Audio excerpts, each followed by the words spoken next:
Hey, it's Aaron, Metal Theologian. So I've been really into this band Visitor. It's not the heaviest thing. Like, this record really isn't that heavy, but I like that one EP that I showed last time. This one.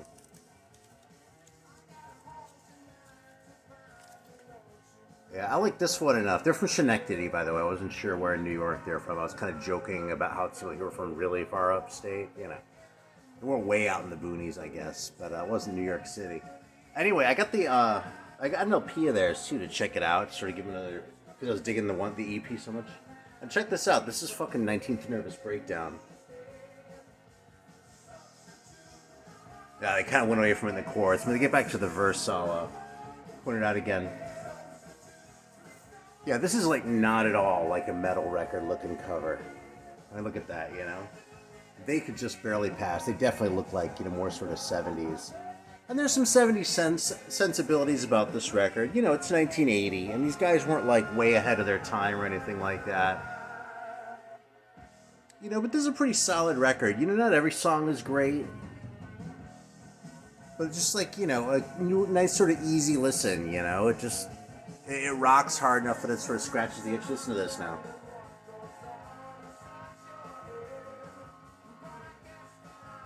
It's totally 19th Nervous Breakdown. You hear that?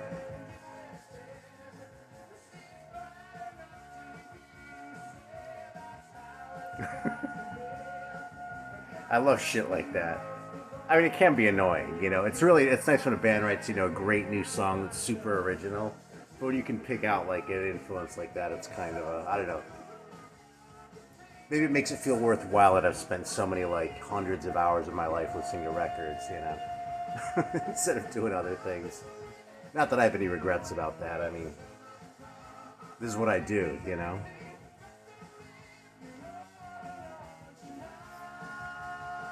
Anyway, this is probably pretty indicative of the heaviness of this record. You know, it's like, if you look at it as a rock record, it's a hard rock record. If you look at it as a metal record, it's really fucking weak, you know? And that's about where they're playing in, and, you know, it's good. Now, these guys, there's another one I've been curious about for a while and finally just broke down and checked out. There's this German band called Fortuner. Not the best band name, right? Although they look kind of entertaining. Only one mustache. But they look pretty committed for a German band. You know, a lot of times they're more sort of, you know, like the more sort of Metallica, like normal guys look. They kind of... That's really what people kind of did in the German bands a lot of times. It was kind of more the American bands that would dress up and shit. And these guys kind of had some costumes going on, you know? So they get points for that. I don't know. I mean, this record, it sounds good. Just the songs aren't really all that great. It's kind of a disappointment, you know? I've known about this record for a long time. It's one of those that doesn't seem to turn up for sale very often, but when it does, it's not like a super high dollar rarity or anything like that. It came out in '86. And, yeah, I mean, I can kind of see why, you know? It just doesn't really grab you, you know? It's not bad. You know, I've listened to it a couple times since I've gotten it, and, I don't know, it kind of feels like a background record, honestly. It's one of those records where when it's over, it doesn't necessarily stay in your head. And actually, the worst song is kind of the corniest song on here, so to the degree that it does stay in your head, it's not necessarily great. So we'll see. Maybe in a year or something, I'll come around on it and be like, "Oh my God, you've got to hear this fucking Fortuner record. It's the greatest thing ever," you know. But hasn't happened yet. We'll see. So one of my last video, I left a comment about the whole like thing with plural names being punk bands and singular names being metal bands, and I stand by that 100%. I mean, that's fucking true. You know what I mean? And like, there are barely any exceptions. I was trying really hard to think of exceptions. There are a couple. Like Scorpions barely counts, you know. But I thought of these guys, and I'm not actually sure if this is supposed to be plural or not. Matakopas or something like that. I don't know. It's not a word in English. Coming out ahead, kind of a little bit of a corny concept there, you see, because it's coming out of a head, so they're coming out ahead. Yeah, as far as explaining this band name, this is really kind of lame too, man. Matakap or Kopas, right? And I noticed that like if you take their last names, if you take the first letters of their last names, you got an MA, you got a TA, and you got a PA, and then you got someone named Abel. So it seems like they named themselves that before, like with an original lineup, and one of the guys left, and they had the name at that point and felt kind of stuck with it, but it didn't really make sense anymore. I mean, I suppose they're in good company because the same thing happened with Guns N' Roses, right? But yeah, it's super shitty band name. Anyway, it got me thinking about the record though, so I pulled it out because I hadn't played it in probably a few years, honestly. And I remember it as being kind of mediocre. You know, not really one to get excited about. Kind of not all that heavy. I mean, more heavy than this fucking Visitor record, right? At least more committed to sort of the metal aesthetic than this first Visitor record is. But shit, having trouble getting the bag open there. I'll throw it on for a sec. It's really not so bad though. It's sort of a mid-paced metal record, kind of with some nods to Van Halen, but without sounding like there's just sort of aping Van Halen, which works fine for me because I don't like Van Halen particularly. You know who these guys really remind me of more than anyone is Hammer On. And that's one of those records kind of hard to come by originals, but it's been reissued, so you might know Hammer On. It's I kind of think the songs are better on the Hammer On record. It's a decent metal intro, you know. That drum intro is kind of, you know, signals intent, you know, but it doesn't maintain the intensity throughout, you know.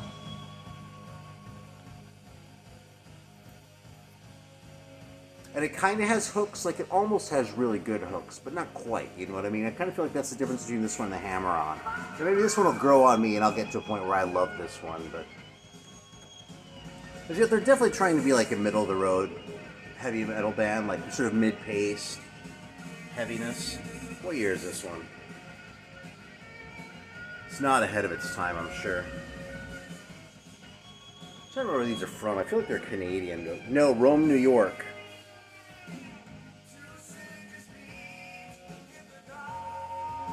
The singer kind of reminds me of the guy from Hammer On. Yeah, I don't see a date on this thing. I'm sure I will as soon as I stop the video, but, you know, it's like mid-80s, something like that. I can't read the fucking label in this light. The colors are too close together. Anyway, it's a pretty decent record. They kind of use the backing vocals the same way as Hammer On, too. But this isn't as good an opener as Silent Victim is on Nothing to Do But Rock, you know? Yeah, it's funny. I was sort of the Visitor record. They're sort of been looking for things that kind of similar headspace, like rockers that are like committed. So I kind of pulled out a couple other ones. This one's grown on me considerably. When I first got this one, I thought it was kind of forgettable. Blinded by Sound by Elysian. And I still don't like this fucking guy's tie, man. I mean, otherwise, you know, he looks so fucking scuzzy. I can get down with that in the way a bit of bands look, you know? But ties are not cool. And neither is John Bon Jovi, you know? But this is really a pretty good hard rock record, you know what I mean? It has some decent metal sounds on it. It has 10 songs, which doesn't feel like too many, which is good, you know what I mean? Sometimes it does. Like, it's probably good that Visitor record only has 8 songs on it. It kind of leaves you wanting a little more, but if there were 10, I don't think you'd want any more. I think you'd be totally fucking done, you know? This one, on a bad day, all just kind of blurs together and doesn't really make much of an impression. On a good day, when I'm in the mood for it, I'm like, yeah, I'm kind of getting into the songs and starting to dig it and that. So I could see this becoming a favorite over the long term. I've been talking about the Hammer On record. I didn't like that one at first either. You know, it grew on me over the course of several listens, and now I fucking love it. You know, even the bad songs.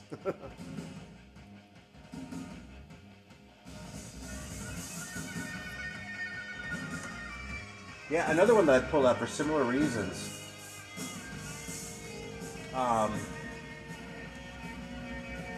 Which that I remember it being kind of, you know, not all that heavy. It was this Genocide record. Too Long. Look, they're called Genocide, but this is what they look like, man. Fucking yearbook photos. Look at this guy's part in his hair. I mean, just fucking take that in for a minute, because that's just fucking so not heavy. But you know something, man? This is another one. It rocks pretty hard, and the songs on this are really good, man. Couple listens, and like, I started playing this one fucking every day. I'm probably gonna play it again after this. Actually, I'll just, well, we've sampled Matako Paz. Let's sample a little bit of Genocide. I'll tell you right now, they don't sound, they sound more like this than like a band that would be called Genocide.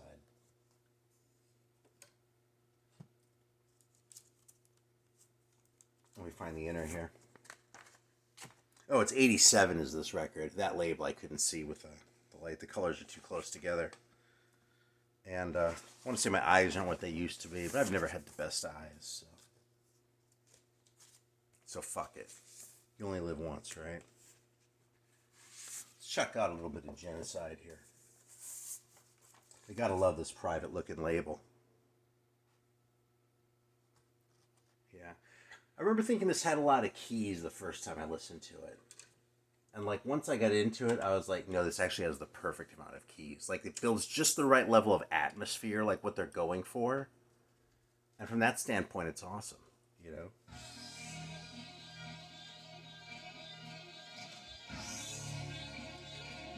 Here's a little bit of that flange effect on there.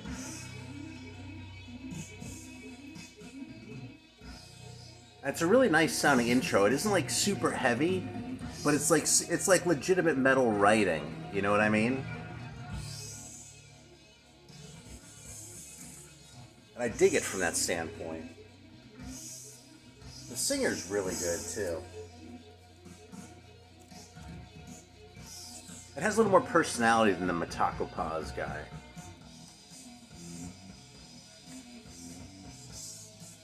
That's kind of an eccentric riff there, you know?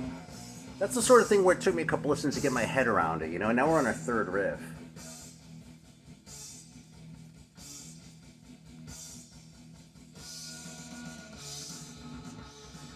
And there we go, now I've gotten into the gallop. That's a pretty ambitious intro for some nobody band from, I feel like these guys are from New York, too. No, they're from Utah. Hell yeah. I love shit like that from places like Utah. Of course there are going to be bands from New York. There are a lot of people in New York, you know. It's a decent number of people in Utah, but nothing compared to New York.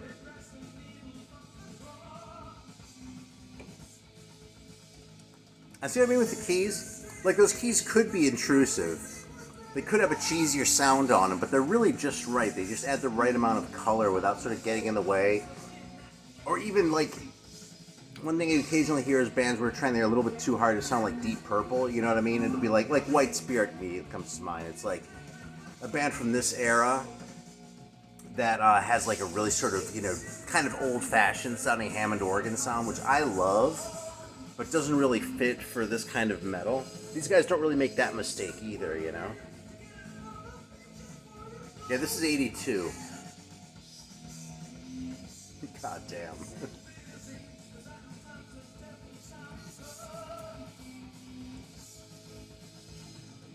Yeah. So after the last Heavy Metallurgy stream, I had to pull this out. I always pull out fucking records when I'm watching Metallurgy, but this is a great record. Honestly, I don't love this one as much as I love Atavism or Down Among the Dead Men. Those are really my favorite Slough-Feg records. I have to put this one probably in third place. But that doesn't mean this one isn't great, man. This is such a cool record. And really good for people who complain about colored vinyl, too, because... I mean, look at that. How can you get mad at a record that looks like that? If you're gonna do colored vinyl, that's fucking doing it right. Not only is it does it look cool, but the color scheme matches the album cover, you know? Awesome record. If you don't know Slough-Feg, I mean, they're a pretty new band by my standards. They're kind of one of my local bands that lived in San Francisco. They play around, and I, you know, kind of a lot, and I saw them, you know, a few times. And they were always great. When I think of the most fun shows I've ever been to, I think of a show with, I mean, there are a few, but I think of one with Slough-Feg and Brokus Helm. I saw them on a ticket together a few times, too. Two great bands. Yeah. This is another relatively new one for me. This is an Italian one. This is another one I got sort of because of the record sale, right? It's Flight Charm, Waiting White Lady. And they're Italian. Actually, I should have had you guess, because like based on that guy, where would you guess they're from? That dude's so fucking Italian. At least if it's a metal record and the dude looks like that, and it's not Graham Bonnet, it's gotta be Italian. This guy kind of has some of that going on too, but man, this fucking guy right there. What are you gonna say? Well, this record, you know, when I check an Italian record, I expect it to be kind of eccentric, kind of weird. You know, Italy has given us tons of great metal, okay? But you gotta be able to dig it on its own terms, you know? If you're like brand new to metal, I'm not gonna recommend Rollerball. I'm not gonna recommend Death SS. You know, I'm not gonna recommend Hollowed. I'm not gonna recommend, you know, Wyvern or Wyvern. I'm not sure you pronounce that. Anyway, this record is from '88, and this is actually surprisingly not just like heavy and like straight ahead metal, but really kind of maidenish. God, I just noticed this guy's fucking name is Eros. So Italian, man. I'm gonna put this on for a minute though, because this really doesn't sound like an Italian record, and I don't mean that in a good way, and I don't mean that in a bad way. I mean it in a way that's completely neutral, because the fact is, this record is a lot better than I expected. You know, it had been on my radar for a long time. I figured it was probably going to be a cool record, probably a little bit weird because it's Italian, and it was kind of one that I'd seen on enough lists and that sort of thing that I was curious about it. Just sort of wanted to satiate the curiosity, you know? Which is part of why I have as many mediocre records as I do. Other than it's just kind of more interesting. I mean, great records are great, obviously, but mediocre records can kind of challenge you a little more, you know? If you have to, like, find a reason to like them. That's a big part of the fun of listening to music as far as I'm concerned, so. It's an EP, it's cut a little louder than Genocide, huh? Doesn't have the Deep Purple moves that Genocide did, because I still heard some Deep Purple in this, even if they didn't do the total John Lord thing.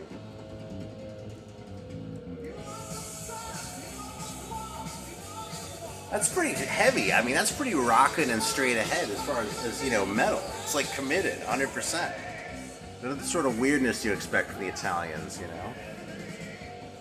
And I love Italians for their weirdness. I mean, I will check out a band just because they're Italian, you know? But this is really good, man. It's really delivers. And the whole thing is heavy like this, you know? I got this one right around the same time. There's a Spanish band, Triton. And I think these guys kind of try the same thing. Check out Enrique Castaneda. I love it. This is a really good record. Kind of took a couple more listens. It's kind of like they're going for this with a little more synth, okay? But they're going for this, but they don't quite deliver to the same degree that these guys do, you know what I mean? This is a really fun record. I wouldn't call it a great record. I'd call it a fun record, though. And what I've actually been playing kind of a lot, too, man, Triton. So, no shade on Triton. But Flight Charm is, like, surprisingly fantastic.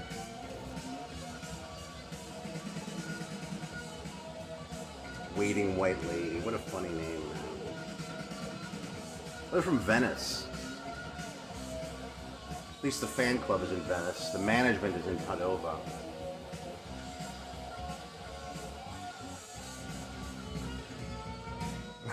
These fucking guys, man.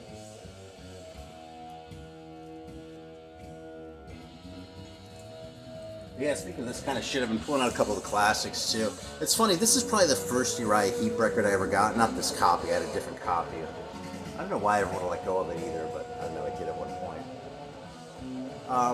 This is probably what I reach for the most often now, though. Like, when I got really into Uriah Heep, I would reach for Look at Yourself. It's the one that sounds most like Deep Purple, so it's kind of my favorite, right? And then the first one, and I sort of forgot about this one.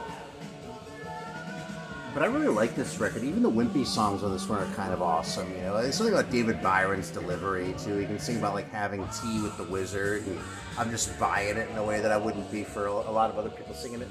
Hell, I don't even know if Ronnie James Dio could pull off some of the lyrics that David Byron pulls off. Yeah, but this is a classic. If you don't have this Uriah Heep record, fucking grab it, dude. You'll see it around. It's not rare like a lot of the shit that I show here. We have to make an effort, you know. Here's another one. This is almost like going back to Roots at this point. Except the Roots are only a couple years old, because I only really got obsessed about Blue Oyster Cult about a year ago. Yeah, but this is still a fucking favorite record, man. I had ME262 in my head. Had to pull it out. Listen to the thing all the way through. I didn't have to listen to their whole catalog all the way through, though, like I was doing last year when I was on the really big kick.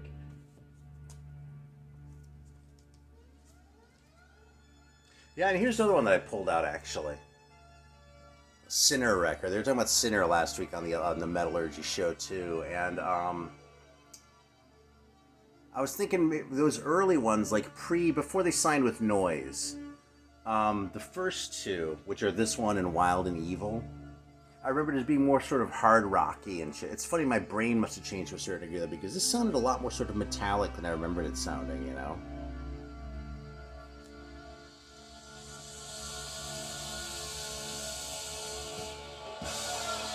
Anyway, it's a really good record, and like if I can't remember the name of the one with the woman's ass on the cover, and you know, with the airbrush painting of a woman's ass on the cover, but I think it was Touch of Sin, maybe. But Sinner went probably as glam as Germans ever get. They weren't really there yet on this one, though. This is really pretty much a straight-ahead metal record. This is relatively early. I think it's like 84, 85. It's on Scratch, you know what I mean? So it's not like pioneering or anything like that. But these guys weren't, you know, super late to the scene exactly either. 83. Here, I'll show off the Scratch label just because it's cool. Fast Decision.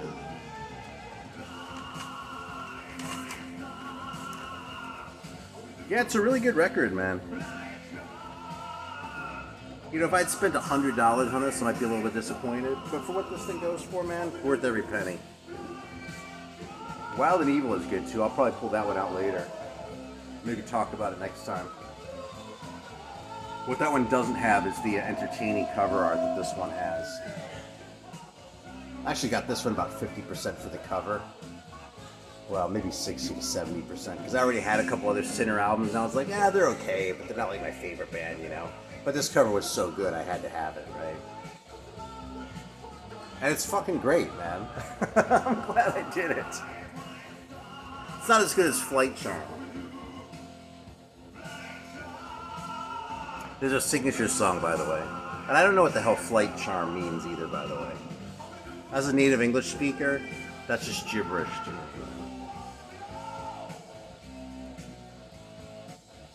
So maybe I should talk about some of the drama that's been happening in the vinyl community on YouTube. It's so funny that every so often there's like new drama and like new people making the drama. You know, and it's always entertaining, but like, if you're smart, you don't get mixed up in it. You know what I mean? It's like, just don't do that. Life is too short, you know? What are you here for? I don't know. But that doesn't mean I can't appreciate it, because I fucking can.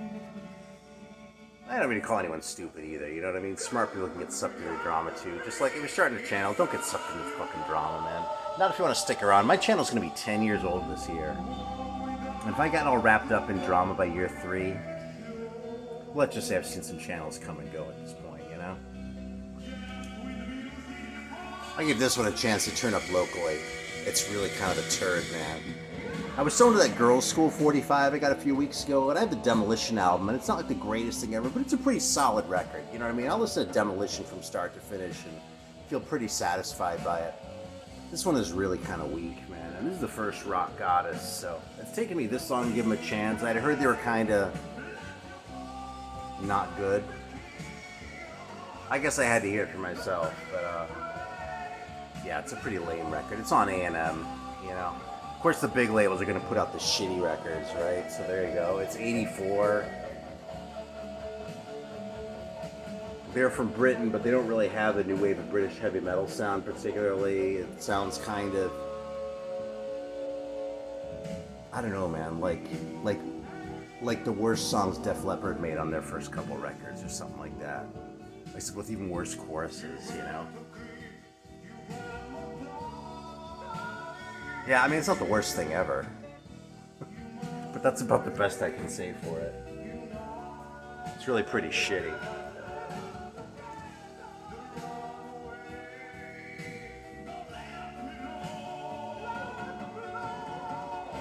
Yeah. Let's talk about this one to wrap it up. Show like the fucking big one. I might have shown this last video, but I don't think so. Fucking Street Child, man. I'm gonna throw this on for a minute too. This is a fucking banger. It's only 4 songs. This is all they ever released while they were together. The record's relatively late for a band in this style because it's like '89, and they're from New York, and they had a drum machine. They got away with a fucking drum machine. Give me a second while I struggle with this inner. We're gonna listen to a little bit of Street Child. These guys have a little bit of a southern rock vibe to them, which I think is mostly just because of the singer.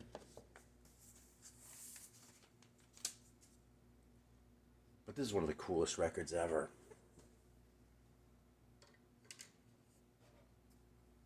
Let's fire it up. On Hell's Kitchen Records. Total private press name. It's kind of hard to find the originals, but there's a reissue of this that came out on Buried by Time and Dust a few years ago. So hopefully you can find that one without too much of a nightmare. So simple and to the point, right? Such a good record, man. You gotta love that, like, there's snow and shit, so she has to wear furs, but she's still wearing the thong. What are you gonna do, man? Adolescence, man. It hits us all.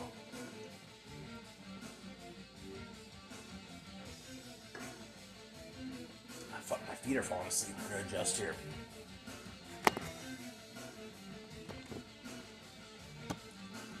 Tilting the thing the wrong way.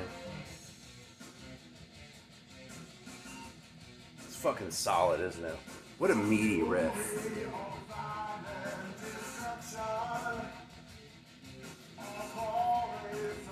And he has a low voice for a metal singer, you know? But it just sounds perfect, man. It fits together. Just the right amount of sort of swagger to bring that off in that tessitura.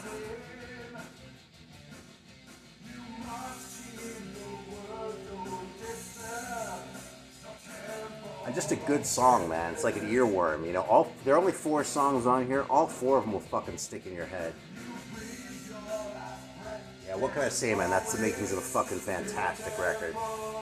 4 great songs. There's a reason why so many of my favorite records are EPs. You know, if 4 songs is what you have to say, then say it in 4 songs. Don't fucking drag it out. The worst thing about the CD era was people feeling like they had to make 70-minute albums, you know? And so you got a lot of mediocre 70-minute albums that could have been really good 35-minute albums or 40-minute albums, you know?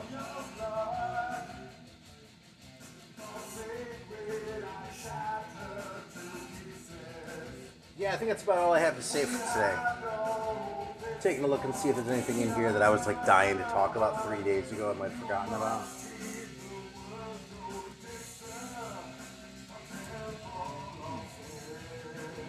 No, I think we're good. I'll just say real quick that I was listening to Iron Hawk too. Also fit in pretty well with the mood. Great record, man. Another one I hated at first because it was like, I thought it was kind of wimpy and synthy. And then the songs got in my head and like, I just love it. It's a fucking banger. And they're not from New York. They're from Chicago. So there you go, man.